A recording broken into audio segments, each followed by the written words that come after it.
يا سلام على حفلتها أمروا ربي بارك فيها يا سلام يا سلام يا سلام لا كلام ودي فرحتها.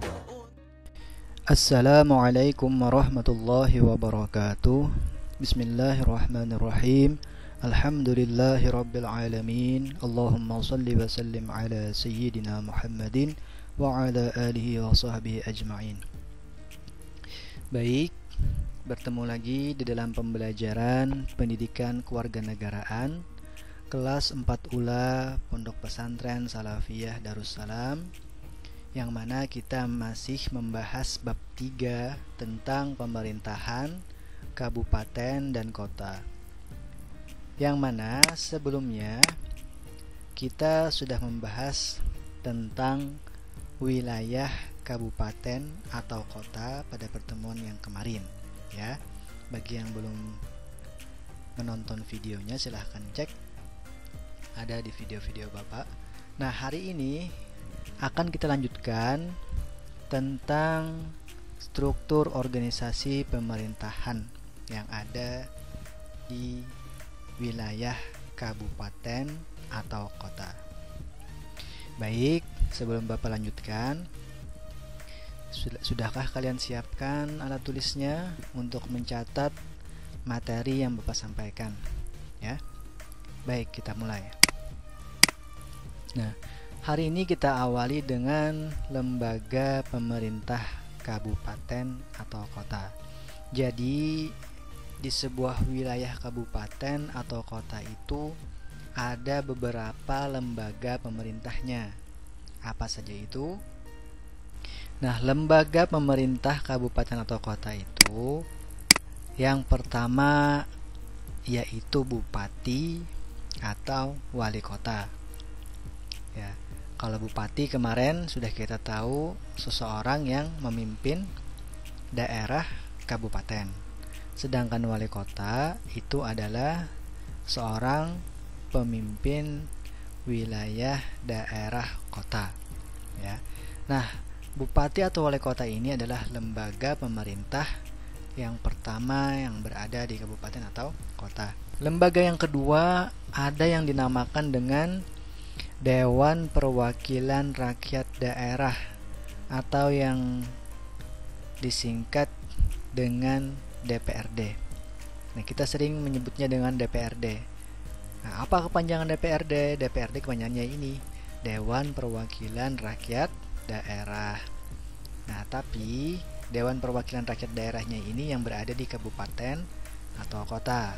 Nah, ini adalah lembaga pemerintah yang kedua yang berada di kabupaten atau kota.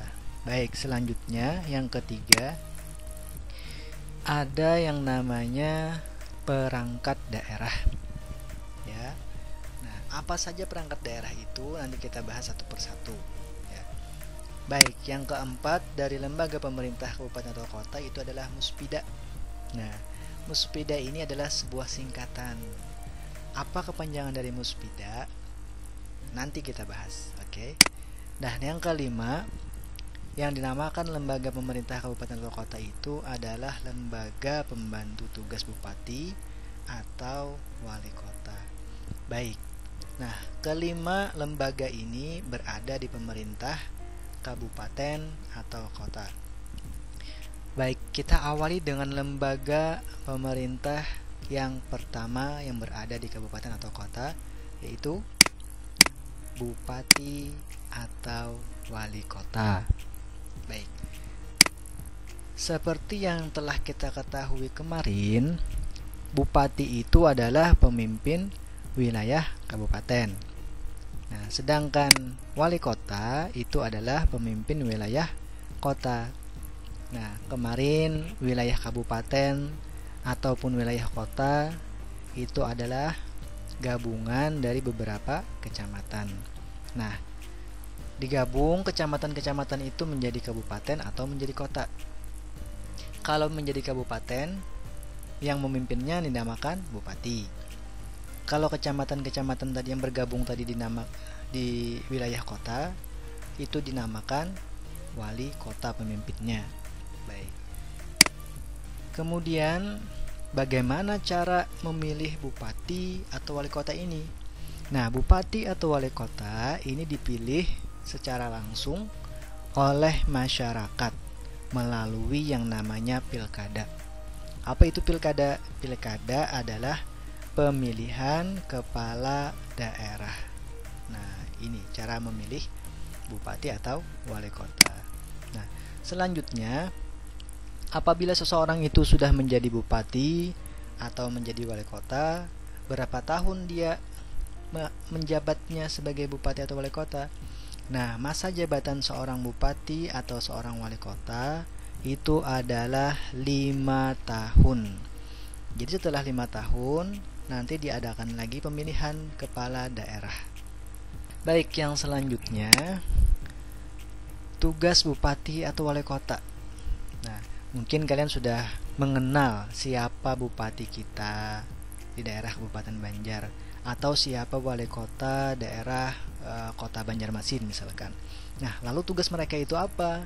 Nah, tugas bupati atau wali kota itu ialah memimpin penyelenggaraan pemerintahan di daerahnya berdasarkan kebijakan yang ditetapkan bersama DPRD kabupaten atau kota. Nah, jadi seorang bupati itu tugasnya adalah memimpin penyelenggaraan pemerintahan di daerahnya. Oke. Nah, tugas yang kedua diantaranya adalah mengajukan rancangan peraturan daerah atau yang disingkat dengan Perda. Nah, seorang bupati selain memimpin penyelenggaraan pemerintahan, dia juga mengajukan rancangan peraturan daerah, yang mana peraturan daerah itu akan berlaku di daerah wilayah kepemimpinannya. Nah, yang ketiga, tugas bupati atau wali kota itu adalah menetapkan perda yang telah mendapat persetujuan bersama DPRD. Nih, di tugas yang kedua kan dia mengajukan rancangan. Rancangan itu artinya belum jadi, masih ancang-ancang. Nah, kalau sudah disetujui bersama anggota DPRD, maka ditetapkanlah peraturan daerah tersebut. Nah, dan peraturan daerah itu sudah berlaku secara sah di wilayah kabupaten atau kota. Nah, ini diantara tugas-tugas bupati. Baik, selanjutnya yang kedua dari lembaga pemerintah yang ada di kabupaten atau kota, yaitu DPRD atau Dewan Perwakilan Rakyat Daerah Kabupaten atau Kota. Nah, DPRD ini merupakan sebuah lembaga perwakilan rakyat di daerah kabupaten ataupun kota yang memiliki fungsinya yang pertama legislasi. Nah, jadi DPRD ini fungsinya apa? Legislasi pertama. Fungsi legislasi itu apa, Pak? Nah, fungsi legislasi itu adalah penyusunan peraturan daerah. Nah, jadi anggota DPRD ini juga terlibat dalam penyusunan peraturan daerah bersama bupati ataupun wali kota. Yang kedua fungsinya adalah fungsi anggaran. Dan yang ketiga fungsinya adalah fungsi pengawasan. Jadi seorang anggota DPRD itu tugasnya diantaranya adalah mengawasi. Siapa yang diawasi? Yang diawasi adalah lembaga-lembaga pemerintahan yang ada di kabupaten atau kota, misalkan bupati atau wakil bupati ataupun wali kota beserta wakil wali kota. Nah, itu yang mengawasinya siapa? Yang mengawasinya diantaranya adalah DPRD.